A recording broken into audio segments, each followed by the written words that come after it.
To part 3 of electron configurations, ladies and gentlemen. You saw briefly on the previous assignment, you saw this weird notation down here. It's not weird, it's what we call the shorthand abbreviated or noble gas configuration. So what that is that we can add on, we pick a noble gas and we can add on to the electrons as a shortcut. So we don't have to rewrite all the way from 1s, 2s, 2p, 3s, 3p, 4s. We don't have to go all the way from the beginning again. So it's nicer, it's a shortcut. Okay, so example, I'll show you a couple how we get to that. Okay, we're not gonna do all this here, but for example, helium is 1s2, neon is 1s2, 2p, 2s2, 2p6. Okay, argon is 1s2, 2s2, 2p6, 3s2, 3p6. Krypton is 1s2. Let me check, confirm.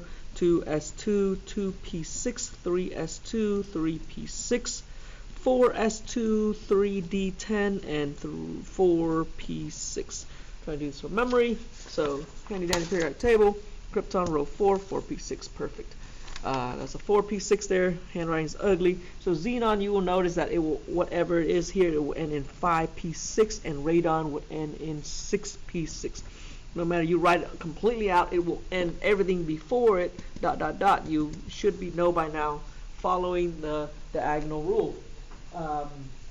It should all end in 5p6.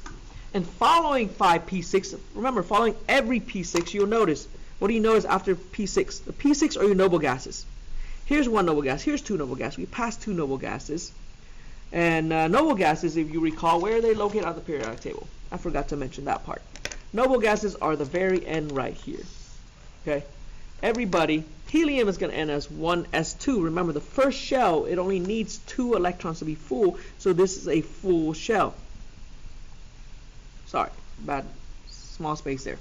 And everybody else will have 8 to be full. Okay, that means this will be 2p6, 3p6, 4p6, 5p6, 6p6, 6p6. And so the p6 will end as a noble gas. If you see it ends as a p6, it's a noble gas. It's a full shell. All right, except for helium 1s2. And so, with that said, ladies and gentlemen, the p6 works after p6. After p6 is always the next level. So 3p6 after 3p6 is row 4. It's going to be row 4, so it's going to be 4s something. After every noble gas, it's going to be 4s. After the 4th row, it's going to be 5s. After the 6th row, it's going to be 6s. 5th row, it's going to be 6s. After the 6th row, it's going to be 7s. So following that noble gas, it's going to be something s, the row after. Okay? So, for example, calcium here, I'm just going to use this to illustrate what this is. So calcium, it's on row 4, 20 electrons, so 20 electrons. So 1s2, 2s2, 2p6, 3s2, 3p6, 4s2. That's the configuration for calcium. Yes? You should be pros at this now. If it takes you a little while, guys, pause the video, finish writing down what I wrote there so you don't have to rewind later, okay? So, what noble gas do you see in here? P6, right? There's a P6. That's a noble gas. Which noble gas is that? On row 3, so you look on your periodic table, the noble gas on row 3 is argon. So you write argon as a shortcut. There's a noble gas, and I'm going to add on to that argon. Okay, I'm going to add what? Just add on the 4s there, 4s2, and there you go. You have argon, it has 18 electrons, and then you add in 2 more, that's 20 electrons. That is the abbreviated notation. Sometimes you will see it as a shorthand notation, or sometimes you will see it as noble gas configuration. So these are different ways of naming this. That's a shortcut, so you don't have to write out completely everything. Okay. So there is a better way. It defeats the purpose if we have to write it out completely and then find the noble gas. It defeats the whole purpose, right? Because we're trying to get a shortcut here. We're doing double work if we have to write it out completely. So the way to do this is you find the element. Number 1, find the element. Tellurium, for example, tellurium is up here. It is right there on row. Tellurium's on row 5. Yes? So tellurium's on row 5. Elements on row 5. The noble gas we're going to find is the noble gas on row 4. Noble gas on row 4. Or period 4. So what's that noble gas on period 4? 1, 2, 3, 4.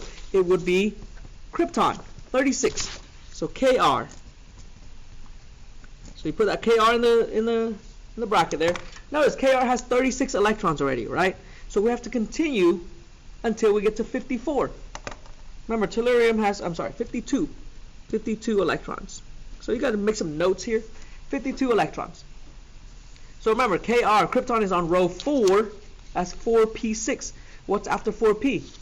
So now you start on, tellurium is on row 5. So remember, after that, it's going to be 5s. You start with 5s.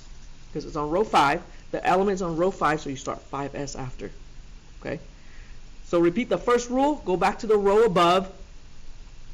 Go back to the row before it. So tellurium is on row 5 here. You go back to the row above, row 4, find that noble gas. Get that noble gas. Krypton, and we're going to add on to that krypton. So 5s2, and then we can follow our diagonal rule now. What's after 5s?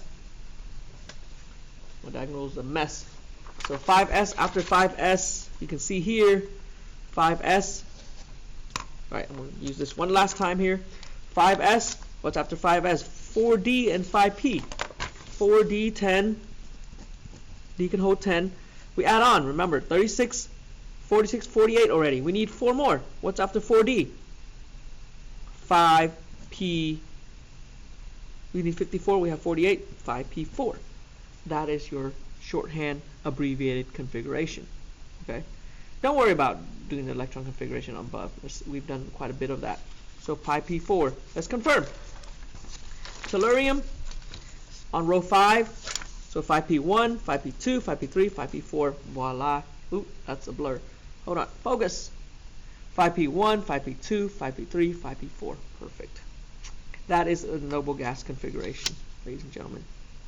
Let's practice one more. Let's follow the rule I just said right here. Cl, for example, chlorine.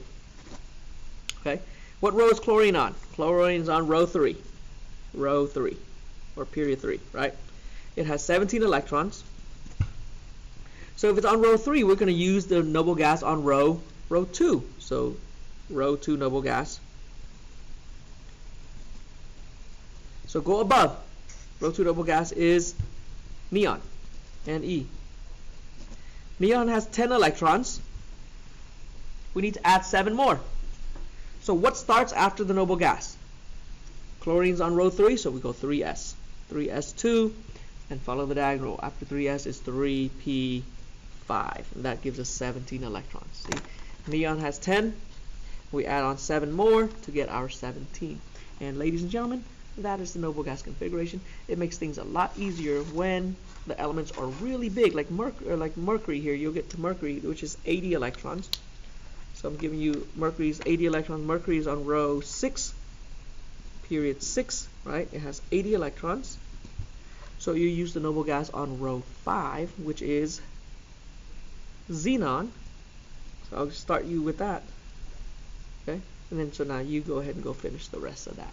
Okay? So I should have the answer for you somewhere in the classroom, not on this video. So you practice that. Then you get to practice some more down here. Alright. MgNiAuUNHO. Okay? So we did, now that we mentioned uranium here, uranium we did earlier. Alright, let's do uranium. I want to go ahead and do uranium since we touched on uranium previously already.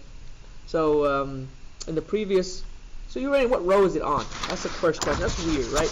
What row is it on? This is row 6, this is continuing row 6, this is continuing row 7. So uranium is on period 7. So we use the noble gas on period 6, which is radon, Rn. Uranium has 92 electrons. Okay? So period 6 of radon, though, it already has, it's nice because radon already has 86. We don't have to add that much, guys. We don't have to add that much. What's after radon? So uranium's, whatever period that uranium is on, you start with 7s, and then 7s2, and then 5f, 1, 2, 3, 4, 4, and what we got earlier.